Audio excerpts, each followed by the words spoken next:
Hello dear student, myself Sanjay sir, physics faculty. Today we'll discuss about NCERT class number 12, chapter number 6 electromagnetic induction. तो student इस chapter के अंदर हमने starting में discuss किया था फेराडेस के एक्सपेरिमेंट के बारे में। फिर एक्सपेरिमेंट से हमें कंक्लूजन मिला कि जब हम कोयल को या तो मैग्नेट को रिलेटिव मोशन करवाते तो ईएमएफ प्रोड्यूस होता है। तो मतलब जब मैग्नेटिक फील्ड के अंदर चेंजेस होगा या तो एरिया के अंदर चेंजेस होगा तो उसके वजह से फ्लक्स में चेंजेस होता है। तो जो फ्लक्स का चेंज है वो आपको मैग्नेटिक फ्लक्स का जो चेंज है वो आपको इंड्यूस ईएमएफ देता है, इंड्यूस करंट देता है। उसके बारे में हमने डिस्कस किया फेराडेस लॉ के बारे में। लेकिन वो इंड्यूस करंट की डायरेक्शन फाइंड करना हो तो कैसे फाइंड करें? तो डायरेक्शन फाइंड करना हो तो हम लेंजिस लॉ से फाइंड कर सकते हैं। लेंजिस लॉ ने हमें ये इंडिकेट किया था, ये बताया था कि जब कोई मतलब में इंड्यूस ईएमएफ है उसकी डायरेक्शन क्या होगी, तो जिस कॉजेस के वजह से इंड्यूस ईएमएफ प्रोड्यूस होता है उसका ही अपोज करने वाला वहाँ पे जो इंड्यूस ईएमएफ होता है उसके अपोजिट डायरेक्शन में वो हमें मिलेगा। क्योंकि उसके बाद हमने पढ़ा मोशनल ईएमएफ के बारे में। जब कोई कंडक्टिंग रोड को मैग्नेटिक फील्ड के अंदर मोशन करवा दे जो ईएमएफ प्रोड्यूस होता है, मोशन के वजह से जो ईएमएफ प्रोड्यूस होता है उसको हमने बोला मोशनल ईएमएफ, जो हमने प्रीवियस वीडियो लेक्चर में डिस्कस किया था। स्टूडेंट, साइंटिस्ट लोगों ने क्या ऑब्जर्वेशन किया कि जब कोई मैग्नेटिक फील्ड के अंदर, ये मैग्नेटिक फील्ड है, इसके अंदर कोई कंडक्टर को मोशन करवाए या तो फिर कोई कोइल हो, ये कोइल के सामने मैग्नेट का रिलेटिव मोशन करवाए, ओके, ये मैग्नेट का रिलेटिव मोशन करवाए तो ईएमएफ प्रोड्यूस होता है। वायर के केस में, कंडक्टर के केस में ऐसा ईएमएफ प्रोड्यूस हो रहा था। तो स्टूडेंट, साइंटिस्ट लोगों को क्वेश्चन होगा कि क्या प्लेट को हम मैग्नेटिक फील्ड के अंदर ऑसिलेट करवाए तो क्या मैग्नेटिक फील्ड के अंदर ऑसिलेशन करवाए या तो मोशन करवाए तो उस केस में हमें ईएमएफ मिलेगा? ये क्वेश्चन हो उनके माइंड में और उन्होंने एक्सपेरिमेंट किए और एक्सपेरिमेंटली एक ऐसा करंट सामने आया जो है सर्कुलेटिंग करंट। स्टूडेंट, हम 12th स्टैंडर्ड के अंदर टोटल 3 या 4 टाइप के करंट पढ़ने वाले हैं, जिसमें एसी करंट, डीसी करंट हमने ऑलरेडी पढ़ा है चैप्टर नंबर 3 के अंदर। डीसी करंट, एसी करंट, फिर एडी करंट, ओके, फिर डिस्प्लेसमेंट करंट। तो ये डिफरेंट करंट के बारे में हम ये 12th स्टैंडर्ड के अंदर पढ़ने वाले हैं। उसमें हमने डीसी करंट के बारे में डिस्कस कर चुके हैं। एसी करंट हमारा न्यू चैप्टर जो होगा, जो नेक्स्ट चैप्टर है 7 चैप्टर, उसमें हम डिस्कस करने वाले डिटेल्स में, ओके। और एडी करंट के बारे में हम इस वीडियो लेक्चर में डिस्कस करेंगे। तो स्टूडेंट, एडी करंट क्या होता है, कैसे जनरेट होता है? तो नॉर्मल एडी करंट का मतलब होता है सर्कुलेटिंग करंट। सर्कुलेटिंग, जो चार्ज सर्कुलेट मोशन करेगा मैग्नेटिक फील्ड के अंदर, तो वो जो करंट प्रोड्यूस करेगा उसको हम बोलते हैं एडी करंट। हिंदी में मीनिंग निकाला एडी करंट का तो भंवर होता है। जैसे कि कोई स्टील वाटर, मतलब कोई वाटर, उसमें आप स्टोन को फेंकोगे तो वहाँ पे आपको जो भंवर दिखेगी वैसे ही करंट प्रोड्यूस होता है कोई मेटेलिक प्लेट के अंदर। जब वो मैग्नेटिक फील्ड के अंदर मोशन करेगा तो वेरिंग मैग्नेटिक फील्ड के अंदर हम उसको रखेंगे तब, ओके। तो एडी करंट को आपको समझाना हो तो आप बोल सकते हो सर्कुलेटिंग करंट है, ओके। सर्कुलेटिंग करंट है और वो कैसे डेवलप होता है वो हम यहाँ पे अब डिस्कस करते हैं। और उसके कुछ ड्रॉबैक्स भी है और कुछ एप्लीकेशंस भी है जो हम डिस्कस करेंगे, ओके। 2 मार्क्स के अंदर थियरी बोर्ड के अंदर आती है, नीट के अंदर भी इसके ऊपर से कुछ क्वेश्चंस बनते हैं, तो उसको अच्छे से हमें समझना है। एडी करंट नॉर्मली कैसा करंट है? तो सर्कुलेटिंग करंट है। कैसे जनरेट होता है वो हम यहाँ पर देखते हैं। तो देखो कि अपने पास 2 स्ट्रॉन्ग मैग्नेट है। ये मैग्नेट को मैं यहाँ पर रिप्रेजेंट कर रहा हूँ, ये 3D डायग्राम ड्रॉ कर रहा हूँ जिससे आपको इजीली पता चले।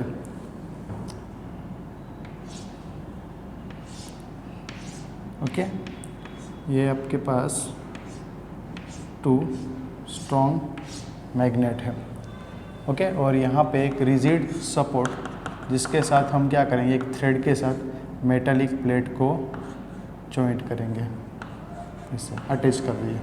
अभी स्टूडेंट कंसीडर करो कि ये जो पोल है मैग्नेट का, उसको हम नॉर्थ पोल लेते हैं और ये साउथ पोल। तो हमें पता है magnetic field line north to south होती है, north to south, north to south, okay. Outside of magnetic field line north to south होती है। जैसे ही ये प्लेट यहाँ पे अंदर एंटर होगी, हमें पता है कि जब मैग्नेटिक फील्ड के अंदर, यहाँ पे देखो मैग्नेटिक फील्ड नहीं है, जैसे जैसे अंदर मैग्नेटिक फील्ड के अंदर एंटर होगी मैग्नेटिक फील्ड लाइन इसके साथ लिंक होगी। मैग्नेटिक फील्ड लाइन जो है वो उसके साथ इंक्रीज होती जाएगी। मैग्नेटिक फील्ड इंक्रीज होगा, हमें पता है स्टूडेंट फ्लक्स का फॉर्मूला क्या होता है, flux phi equals to B A. अभी स्टूडेंट यहाँ पे मैग्नेटिक फील्ड इंक्रीज हो रहा है ओके, मैग्नेटिक फील्ड इंक्रीज हो रहा है, फ्लक्स में चेंजेस होगा, इस प्लेट के साथ, मेटेलिक प्लेट के साथ फ्लक्स में चेंज होता है। तो अकॉर्डिंग टू फेराडेज लॉ हमें पता है EMF d∅dt प्रोड्यूस होगा। ओके, लेकिन EMF प्रोड्यूस होगा तो यहाँ पे इंड्यूस करंट भी प्रोड्यूस होगा। Okay, d∅dt into 1/r। तो ये इंड्यूस करंट है, उसकी डायरेक्शन कौन सी होगी? यहाँ पे इंड्यूस करंट प्रोड्यूस होगा, वो हमें पता चल गया कि सर्कुलेटिंग करंट प्रोड्यूस होगा, लेकिन उसकी डायरेक्शन कौन सी होगी? हमें डायरेक्शन फाइंड करना हो तो इंड्यूस करंट की, वो कैसे फाइंड करें? तो स्टूडेंट, हमें डायरेक्शन फाइंड करना हो तो लेंजिस लॉ के पास जाना पड़ेगा, लेंज का लॉ यूज़ करना पड़ेगा। लेंजिस ने क्या बोला था कि जब कोई करंट इंड्यूस होता है कोई कोइल के अंदर या कोई वायर के अंदर या तो कोई प्लेट के अंदर, तो वो क्या करेगा? तो वो जिस कोजिस की वजह से इंड्यूस हुआ उस कोजिस का ही अपोज करेगा। यहाँ पे हुआ क्या? तो क्या मैग्नेटिक फील्ड इंक्रीज हुआ, फ्लक्स इंक्रीज हुआ, तो उसके वजह से यहाँ पे क्या हुआ? इंक्रीमेंट डिक्रीमेंट, फ्लक्स के अंदर इंक्रीज डिक्रीज होना मतलब चेंज होना। फ्लक्स के अंदर चेंज होता है तो अकॉर्डिंग टू फेराडेज लॉ हमें EMF मिलता है, EMF मिल रहा है मतलब इंड्यूस करंट भी मिलेगा। तो स्टूडेंट, यहाँ पे मैग्नेटिक फील्ड लाइन इंक्रीज हो रही है, मैग्नेटिक फील्ड इंक्रीज हो रहा है, फ्लक्स इंक्रीज हो रहा है, तो वो कोजिस का वजह से ही यहाँ पे क्या हुआ है? इंड्यूस करंट हुआ, प्रोड्यूस हुआ, तो उसका ही ये इंड्यूस करंट अपोज करेगा, मतलब जो इंक्रीमेंट है फ्लक्स के अंदर उसका ही ये क्या करेगा? अपोज करेगा। तो यहाँ पे अपोज करना है तो उसमें अपोजिट डायरेक्शन में करंट इंड्यूस होना चाहिए। क्यों अपोजिट डायरेक्शन में? क्योंकि एक ही डायरेक्शन में ये यहाँ पे करंट इंड्यूस होगा, तो करंट ऐसे इंड्यूस होगा कि ये मैग्नेटिक फील्ड लाइन इंक्रीज हो रही है उसका अपोज करेगा। क्यों ऐसा? तो कि हमें पता है लेंज लॉ ने क्या बोला था कि आएगा तो आने नहीं देगा, जाएगा जाना चाहेगा तो जाने नहीं देगा, मतलब में इंक्रीज हो रहा है तो उसको इंक्रीज होने नहीं देगा, डिक्रीज हो रही मैग्नेटिक फील्ड तो उसको डिक्रीज होने नहीं देगा। तो यहाँ पे इंक्रीज हो रहा है तो उसको डिक्रीज करना हो तो जो फील्ड यहाँ पे करंट प्रोड्यूस होगा वो करंट के वजह से जो फील्ड बनेगा वो फील्ड इस फील्ड के अपोजिट डायरेक्शन में होना चाहिए। तो हमें पता है कि एडी करंट मतलब भंवर वाला करंट एक सर्कुलेटिंग करंट होता है, तो सर्कुलेटिंग करंट की जो डायरेक्शन होगी वो कैसी होनी चाहिए? तो सपोज करो कि यहाँ पे भी ये क्लॉकवाइज है, सॉरी एंटी क्लॉकवाइज, ऐसा मैं सपोज करूँ, ये मैंने यहाँ पे एरो दिखाया, ये एंटी क्लॉकवाइज में करंट प्रोड्यूस होगा। तो एंटी क्लॉकवाइज में चलो पहले क्लॉकवाइज सपोज करते हैं, चलो यहाँ पे क्लॉकवाइज में करंट इंड्यूस हो ऐसे, तो हमें पता है कि रिंग वाले केस में जब सर्कुलेटिंग करंट हो तो मैग्नेटिक फील्ड आपको स्टेट मिलती है, करंट की वजह से मैग्नेटिक फील्ड मिलता है, ऐसा हमें बाबा ओस्टेट ने बताया था चैप्टर नंबर 4 में ओस्टेट के ऑब्जर्वेशन में। तो स्टूडेंट, यहाँ पे मैग्नेटिक करंट इंड्यूस हुआ सर्कुलेटिंग, वो कैसे हुआ? तो कि क्लॉकवाइज है, तो क्लॉकवाइज है तो यहाँ पे उस करंट की वजह से जो फील्ड डेवलप होगा वो फील्ड कैसे होगा? तो आपको पता है जो रिंग वाला मैंने केस समझाया था आपको कि जब करंट सर्कुलेटिंग हो तो आपको फिंगर को बेंड कर रहा और थंब की डायरेक्शन आपको मैग्नेटिक फील्ड की लाइन या मैग्नेटिक फील्ड की डायरेक्शन देगा। तो यहाँ पे करंट देखो ऐसे जा रहा, तो इसका मतलब है यहाँ पे ये जो फेस है वो कैसा बिहेव करेगा? साउथ पोल की तरह बिहेव करेगा, साउथ पोल की भी तरह बिहेव करेगा ये वाला। तो इसका मतलब मैग्नेटिक, यहाँ से जो मैग्नेटिक फील्ड मिलेगी वो इस तरफ होगी। तो इसका मीनिंग क्या होगा कि ये मैग्नेटिक फील्ड जो थी एक्सटर्नल मैग्नेटिक फील्ड और जो इंड्यूस हो रही है दोनों एक ही डायरेक्शन में, तो यहाँ पे अपोजिशन तो हुआ ही नहीं, अपोजिशन नहीं होगा तो लेंजिस का लॉ रॉन्ग हो जाएगा।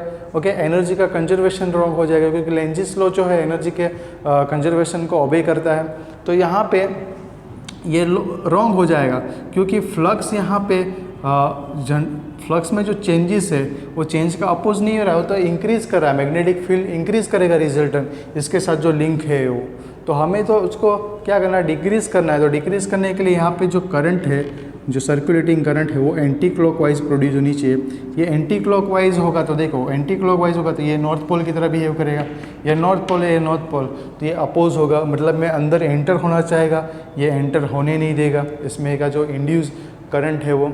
ओके, लेकिन ग्रेविटी की वजह से इसका जो मास होगा, कुछ ना कुछ मास होगा mg की वजह से ये ऑसिलेशन कर लेगा यहाँ से, तो ऑसिलेट करके यहाँ से इस तरफ तो आ जाएगा, लेकिन जैसे ही यहाँ पे आएगा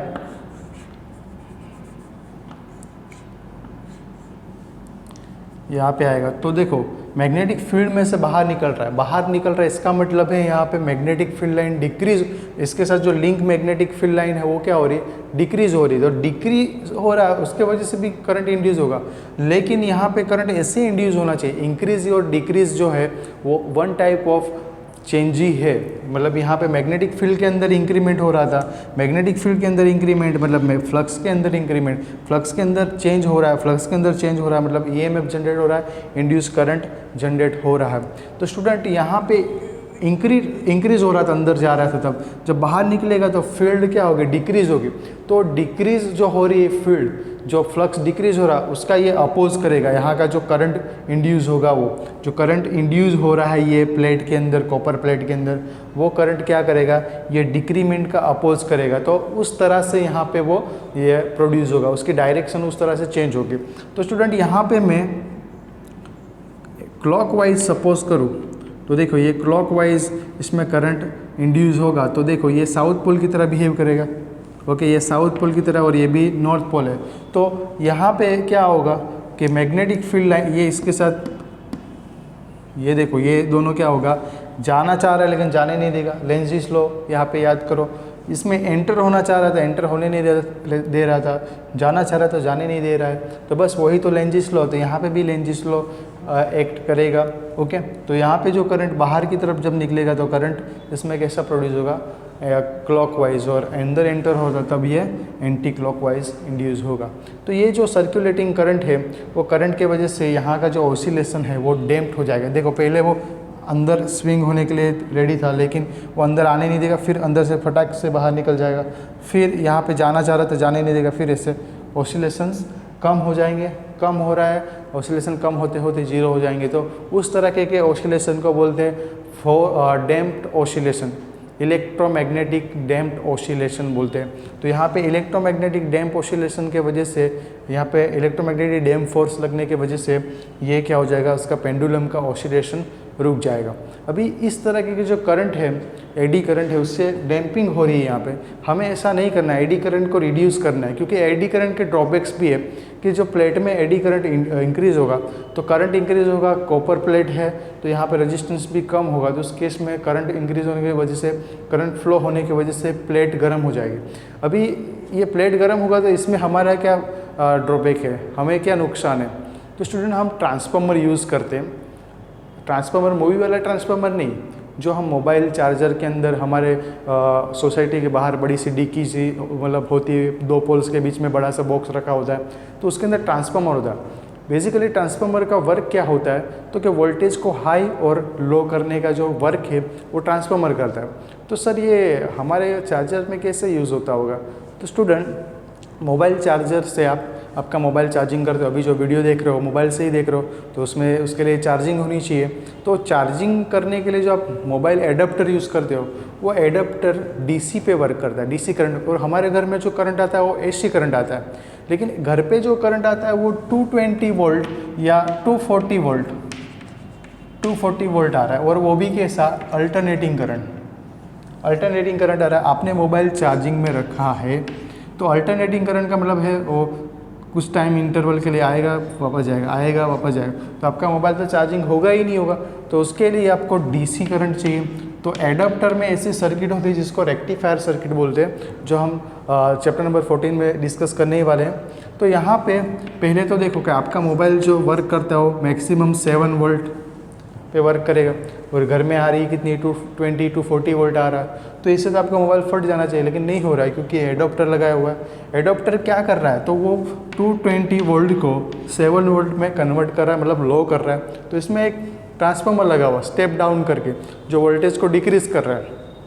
तो वो ट्रांसफार्मर का वर्क क्या होता है, वोल्टेज को इंक्रीज डिक्रीज करना। तो स्टूडेंट्स ट्रांसफार्मर में क्या होता है, तो कॉइल्स होते हैं, ये जो ट्रांसफार्मर होते हैं वो उसमें ऐसे कॉइल्स होते हैं। तो ये जो कॉइल्स है उसको किस पे वाउंड किया गया होता है, तो एक सॉफ्ट आयरन पे इसको वाउंड किया जाता है।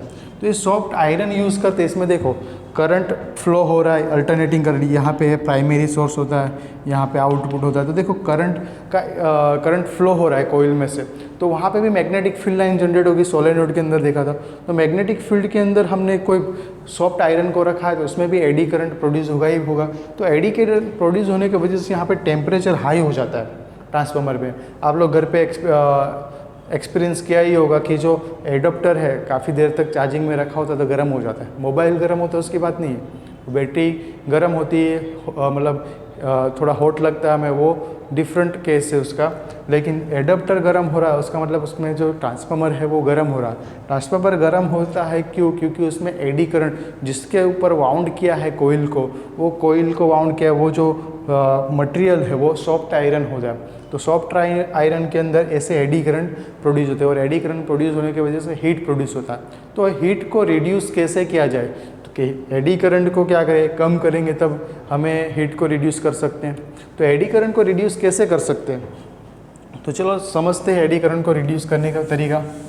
देखो, करंट का रिलेशन रेजिस्टेंस के साथ है और रेजिस्टेंस का रिलेशन एरिया के साथ है, वो हमें पता है। अभी स्टूडेंट के फर्स्ट में हमारे पास जो प्लेट थी उसमें करंट ऐसे इंड्यूस हो रही थी, सर्कुलेटिंग करंट इतने एरिया में से इंड्यूस हो रही, मतलब इतने एरिया में से फ्लो हो रही थी। लेकिन जैसे ही मैं इसके अंदर कुछ स्लॉट बना दूँ,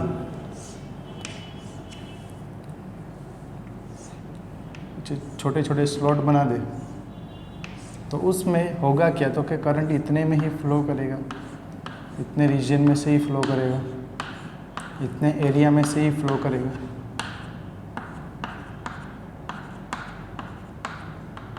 ओके, इतने एरिया में से ही फ्लो करेगा। देखो यहाँ पे एरिया ज़्यादा था फ्लो होने के लिए, यहाँ पे एरिया कम हो गया फ्लो होने के लिए। तो हमें पता है स्टूडेंट रेजिस्टेंस का रिलेशन एरिया के साथ, R equals to rho L by A, rho L formula. Area decrease तो रेजिस्टेंस आपका इंक्रीज, और according to Ohm's law V is equal to I R, I equals to V by R. R आपका increase हो रहा है तो आई क्या हो जाएगा? डिक्रीज। तो यहाँ पे जो एडी करंट है वो एडी करंट क्या हो गया? कम हो गया। कैसे? तो क्या आप स्लॉट बना दो ऐसे। तो पहले पूरा प्लेट था उसके अंदर छोटे छोटे स्लॉट बना दो, ऐसे स्लॉट बना दो, तो उससे क्या होगा? यहाँ पे एडी करंट रिड्यूस हो जाएगा, कम हो जाएगा। करंट कम होगा तो हीट कम हो जाएगा, जो हीट दे रहा था वो कम हो जाएगा। क्लियर? तो जो हमारी प्लेट थी उसके अंदर हम ऐसे स्लॉट बना सकते हैं, और जो डैम्प हो रहा था वो डैम्पिंग भी कम हो जाएगी। क्लियर? ऐसे स्लॉट बना सकते हैं प्लेट के अंदर, तो क्या करंट के फ्लो होने के लिए एरिया कम हो जाएगा। ये देखो, ये एरिया कम हो जाएगा। एरिया कम होगा तो रेजिस्टेंस इंक्रीज, रेजिस्टेंस इंक्रीज तो करंट डिक्रीज हो जाएगा। क्लियर? ओके, तो यहाँ पे हम स्लॉट वाले यूज़ करें तो वो ज़्यादा ऑसिलेट करेंगे, यहाँ पे ये डैम्प्ड होगा उनका ऑसिलेशन जब हम पूरा प्लेट यूज़ करेंगे, और वो एडी करंट जनरेट करेगा। अभी स्टूडेंट एडी करंट के तो हमने ड्रॉबैक्स देख लिए। एडी करंट कैसे जनरेट होता है? एडी करंट होता क्या? एक सर्कुलेटिंग करंट है। ओके, एडी करंट नॉर्मली एक सर्कुलेटिंग करंट है, जिसको बवर भी बोल सकते हो आप। बवर मतलब जिसको वाटर के अंदर होता है। ओके, स्टील वाटर के अंदर पत्थर डालोगे तो ऐसे आपको वेव्स दिखेंगे, वैसे ही ये सर्कुलेटिंग करंट है। तो उसके यूजेस क्या है, एप्लीकेशन क्या है? तो एप्लीकेशन टेक्स्ट बुक में भी गिवन है, काफ़ी सारे एप्लीकेशन है, तो एप्लीकेशन समझते हैं यहाँ पे। तो first application induction furnace. Okay, ये थोड़ा इरेज कर देता हूँ, यहाँ पे ही लिख देते। चलो, ये वाला तो आप लोगों ने स्क्रीनशॉट ले ही लिया होगा। ओके, यहाँ पे मैं नोट एप्लीकेशन लिख लेता हूँ। Application of eddy current. चलो, first application of eddy current.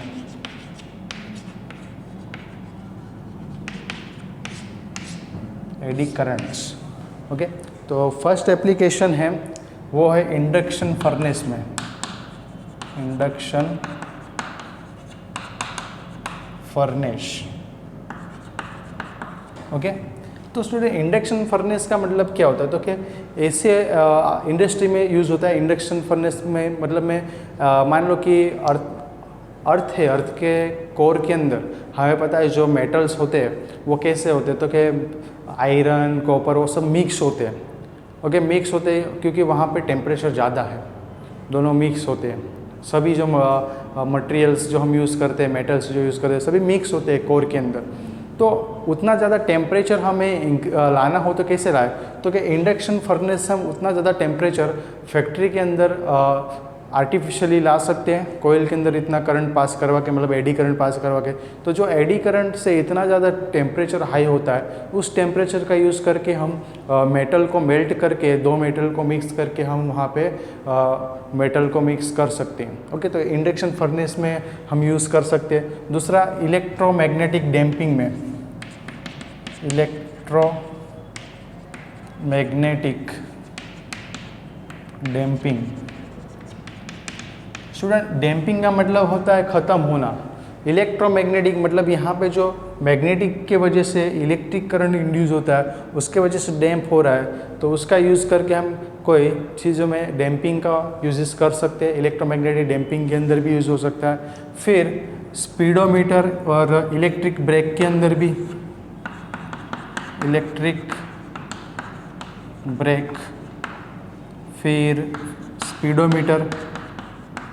Speedometer और number 5 electric power meter, electric power metres.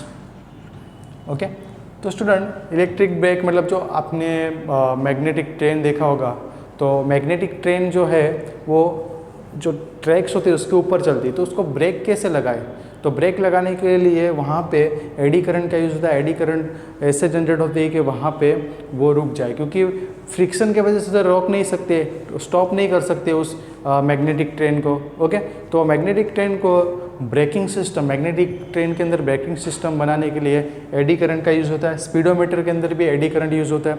और हमारे घर के अंदर जो इलेक्ट्रिकल पावर मीटर्स होते हैं, जिसके अंदर जो डिस्क होती है, साइनिंग डिस्क जो रोटेट होती रहती है, तो वो कैसे रोटेट होती रहती है, तो कि वो भी एडी करंट के एप्लीकेशन के ऊपर ही वर्क करती है। तो ये कुछ एप्लीकेशन है जिसके नेम ही आप याद रखो तभी भी चलेगा। एग्जाम में ये नेम आपको 2 मार्क्स के अंदर पूछ रहे हैं कि एप्लीकेशन ऑफ एडी करंट, तो उसमें ये सिर्फ नेम लिखो तभी आपको 2 मार्क्स वहाँ पे मिलते हैं। ओके, तो काफ़ी बार ये क्वेश्चन पूछ चुके हैं एडी करंट की एप्लीकेशन, तो अच्छे से नोट करो। ओके, आई होप आप सभी को एडी करंट समझ में आया होगा। Thank you.